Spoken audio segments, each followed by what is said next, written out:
Hi guys and welcome back to another video. I'm Shah and this is Thoroughly Enjoyed Books. Today I'm going to be talking to you a little bit about my master's degree. So I've put out a few tweets recently about whether or not people would be interested in this. I've done module reading lists in the past and I'm going to be wrapping those up soon. And I also asked whether you'd be interested in a Q&A video. So I've put a couple of calls out for questions for a Q&A and also leave them down below if you've got any questions about my master's degree. Today specifically I wanted to make a video talking about being a master's student part-time. This is a time of year where a lot of people are graduating, a lot of people are thinking about next steps. Do they go on to do a master's? Do they get a job? All that kind of thing. And a lot of people have asked me about doing a master's part-time. I think it is quite rare for people to do any sort of degree part-time. I think a lot of people kind of think if you've got to do it, you've got to do it, you know, properly. But I didn't do it that way. So I have had people asking me, particularly recently, why I did my master's part-time and what my experience doing a master's part-time is like, so that they can help their decisions. I thought I'll do it. Hopefully this is helpful to you, and I'm also willing to answer any questions that you might have about doing part-time study that maybe I haven't touched on in this video. I graduated from my undergraduate degree in English and Media in July 2016. So that was 4 years ago, which is a long time. I always wanted to do a master's degree, but there were several reasons that I didn't want to do it right away. First of all, I needed to have a job. When I finished my degree, I was living in Nottingham. I had a boyfriend, a long-time boyfriend, who I was going to stay in Nottingham with. We were going to get our own place because we were both from different cities, and we just decided we enjoyed living in Nottingham. So we stayed there, but I knew that I couldn't do my master's degree right away because we needed to pay for the flat, we needed to buy furniture for the flat, we needed to just rebuild a life together. And so I pushed that aside because I needed a full-time job more than I needed a master's degree. I did also decide that I needed to have at least a year between finishing my undergraduate degree and starting a master's. I had been very ill in my second year of my undergrad and nearly dropped out. However, I persevered through it. And then even though I loved my third and final year of uni, I was still quite ill. This was when I first got my bipolar diagnosis. So I knew I needed a break for the sake of my mental health. However, I only ever intended that to be a 1 year break, and it turned into 3. I ended up working full time. I ended up getting it's not a promotion because I didn't get it on my merit. I kind of worked my way up the career path that I am now in, and it just didn't seem like I was ever going to go back to uni. I'd been in my job role for 3 years and I just always had this desire to go back to uni, but I just didn't think it was ever going to be possible until I had a discussion with some colleagues and my manager, who were all very encouraging, very motivating, and told me to just go for it. And I decided that if I wasn't going to do it now, then I was never going to do it. And I toyed with the idea of doing it full-time and going part-time at my work. But then I found out about the option of going part-time, and when I discussed it with my management, we found a way that I could do it. So I ended up doing my master's part-time, and I'm still currently doing it. I've just finished my first year and working full-time, which is crazy. As I said, I've just finished the first year of a master's degree in modern literature with creative writing at the University of Leicester. I won't talk about why I chose that course because that'll obviously come in my Q&A and other videos that I talk about, but I decided to go part-time. How I come to this decision was I applied for it to be part-time, but you can change your mind. I got invited to an interview with the course leader. At this interview, I discussed the hours with the course leader, and it basically transpired that for the first semester, all of the lectures were going to be on one day, and on the second semester, it would be half a day. And so this was something that I could discuss with my manager, and we made it work. My university has 10-week terms, and for a master's it's only 2 terms rather than the 3 terms. So that was absolutely fine. That was 20 weeks out of the year. At the worst, I knew with my job that I would have to take a half day for the full day semester. So I could take a half day at work, and then also because I work flexible hours, I could use what's called toil for those other hours. So it was absolutely fine. The way that I worked my hours meant that I was having 2 longer days. So I was still doing my contracted hours at work whilst I was at university. So I was very, very lucky to have a flexible job. And that is entirely why I was able to do this. Would I have decided to do my masters if I had to go part-time at work? Probably not, because I had had 3 years of working full-time. I had got used to the money that I was earning and my lifestyle, so I don't think I would have been able to lose the money. Do I think that I could have done a distant learning course? No, and I always thought that, but that has been proven by the last half of the last term. So basically last term we had the strikes and then we had coronavirus and everything was distance learning. And let me tell you, that ain't me. I need to be in a group of people having a discussion. I need to be with my tutor having a conversation. And yes, we can do that online, but I don't think it's the same. You don't get as much from it, because I think when you're in a group of people, you can give each other books. You can give each other more recommendations. I can go to my tutor and she can just pull a book off her shelf and give it to me to read, to reference. All that you can do on a Zoom call is they recommend it to you. So I don't think personally distance learning would have worked for me. That is something to consider as well. However, I do know other people at my university who are doing distance learning courses and it's working for them. And I think a lot of people already know what kind of learning method and learning style they work best in. So definitely bear that in mind. There are so many options when picking your master's degree. If you need to have it taught, if you need to have it distance learning, if you can do part-time, consider those things. I'm more than happy to answer those questions for you. That is why I'm doing my master's part-time and how I'm making it work for me.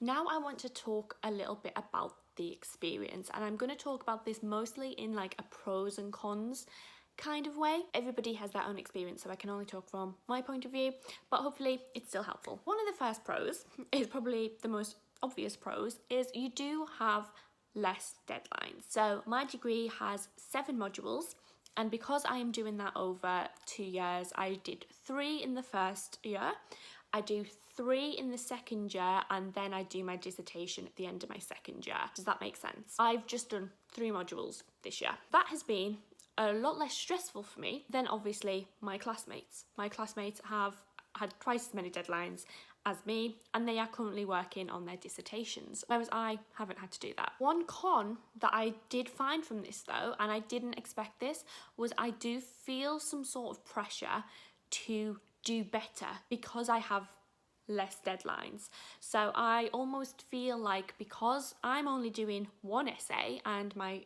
course mates are doing 3 essays, I have no excuse for not getting a first. And that is purely my expectations on myself. That is purely me pressuring myself. That isn't the case at all. And as they kept reminding me throughout the year was, yes, but you're working full time. They go home, because none of those worked. They went home after a lecture and they had all that time to do it. Whereas I would leave a lecture and go back to work. Even though, yes, you have less deadlines, because I was working as well, I still had a lot of work that I needed to do, and my job is quite high pressure as well, so there wasn't this kind of, oh, I'm just going to go back and laze around and do nothing. My job is very hands-on. I guess I could also say the ability to work is a huge pro. The way that my course worked meant that I didn't have to sacrifice any of my actual job. I didn't have to sacrifice any money, and that is partly because of my job's flexibility, because of annual leave that I was able to take, because I do have quite generous annual leave, and the fact that I was part-time meant that even if I had to reduce my hours, I could still work. What I thought this would sacrifice, or I thought would be a con, was my relationship with my classmates. Now, I do believe that my relationship with my classmates is a little bit different because I was seeing them less often. They maybe had 3 seminars a week together where I only had 1 with them. However, I don't think that sacrificed my relationship with them. We still became really close, we still talked, and I went into it fully expecting not to make any friends. I thought it would be a very isolating experience, and it just wasn't. It wasn't that to me. The university experience might have been completely different because I couldn't really join any societies, but I never did that in my undergrad either. I was just too anxious to do it. This time it was purely because I just didn't have the time to do it. I didn't get to join in many events at the university. I did get to go to a vintage fair because that was happening before a lecture, so I just left work a little bit earlier and went to the fair beforehand, but I couldn't join in any of the engagement days. I couldn't go to any of the lectures that were held, the optional lectures where they got guests in. I couldn't fully immerse myself into that university university experience. Whilst the friendships and the relationship with my classmates I don't think was sacrificed, the social life of university was sacrificed. I was actually a bit financially better off doing my master's degree part-time because I did apply for the full loan. Now this is completely, again, a personal thing. I knew that going back to uni I could apply for a loan, which is another reason why I didn't do it right away. When I graduated, you couldn't get a postgraduate loan, you had to pay it upfront, whereas now you do get a loan that covers the full cost of your course up to £11,000, I think, and I don't think any of them are that expensive. I think they're all around the £8,000 mark. I had the option to only apply for the amount that will cover my course fees, but you can apply for the full amount if you so wish, and that basically takes into consideration any additional financial needs that there are. So getting to the university, buying your course books, getting a new laptop if you needed it. I applied for the full amount, and yes, that did leave me a bit financially better off. I will obviously have to pay that back, but the way that I saw it was I was still getting the help that I needed for my course. I didn't end up buying a new laptop, but all the extra money I put into a savings account, so it's there if I need access to it. I might need a new laptop at some point, I don't know. I have bought quite a few academic textbooks on my subject area, which is Sarah Waters and lesbian fiction, which I wouldn't have done if I didn't have that additional money. That's one that's entirely up to you, but the pro was that I was a bit financially better off. I guess the con for that would be that I have to pay back more money.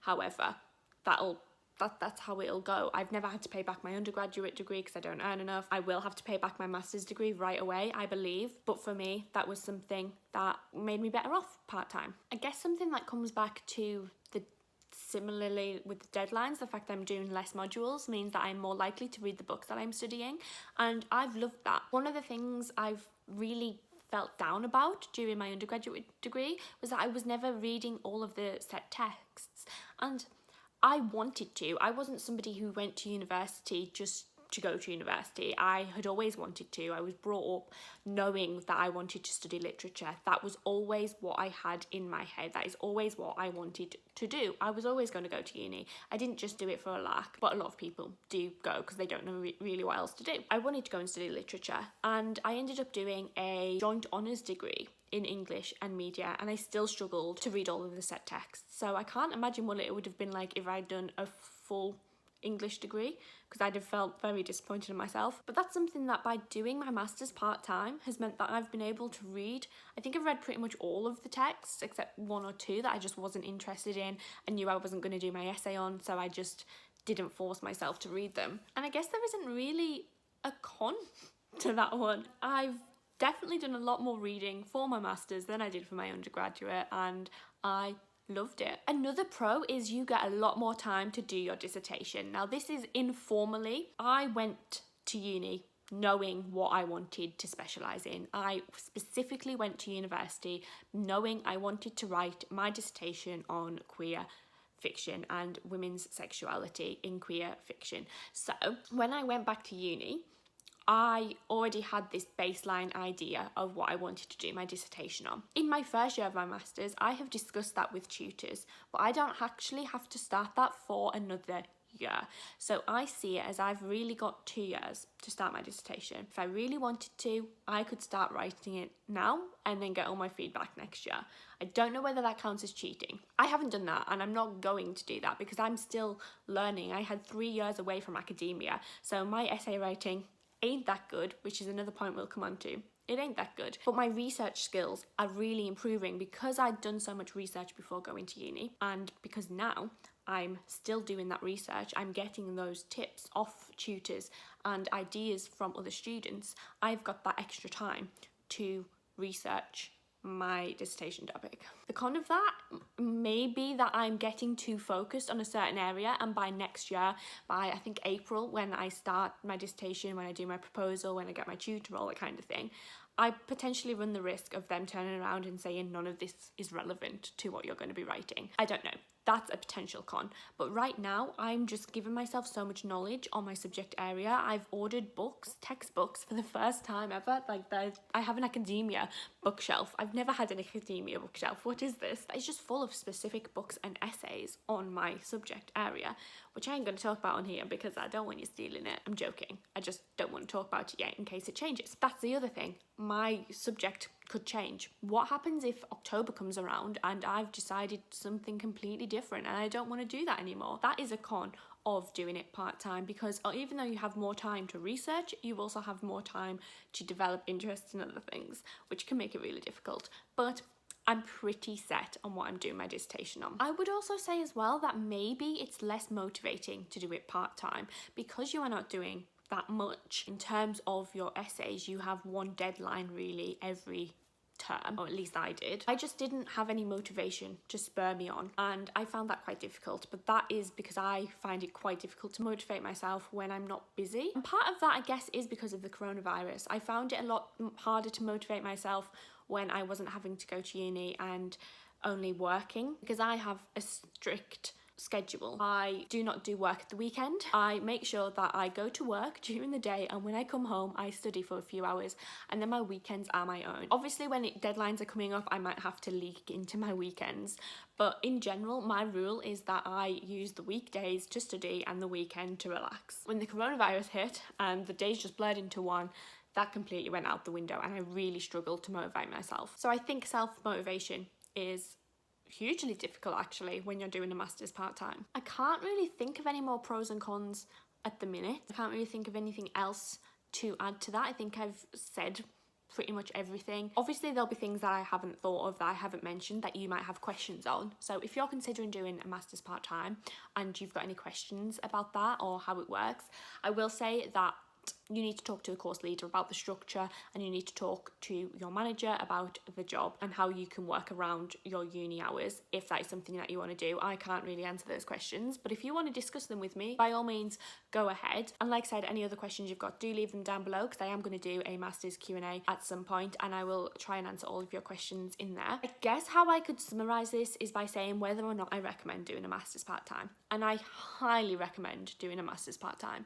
I obviously don't know what it's like doing one full-time, but I know that for me personally it was the best decision that I could have made. There was no way that I would have ever done my master's if I had to quit my job and have a year of not earning any money and studying. The way that my job and my uni work together is really brilliant. There's not been any issues, there's not been any problems with me doing that, and I know that I am very lucky to be in that position and I've really enjoyed it. I have absolutely no regrets about doing my master's part-time. It hasn't always been what I expected, and this year has been, very strange, but the way that it's worked out, I'm very happy with. So, like I said, any more questions, leave them down below. I hope you found this helpful, and if you are making this decision, I wish you all the best. I have no doubt that you'll do fantastic in your undergraduate degrees. I have no doubt that if you decide to go and do a master's that you will smash that as well. And if you're considering going back to uni after working, I am going to be doing a separate video about that. As usual, I will leave all my links in the description box down below. Go and follow me on Twitter and Goodreads and all that good stuff. Leave your questions in the comments, and I can't wait to speak to you in another video very, very soon. Take care. Bye.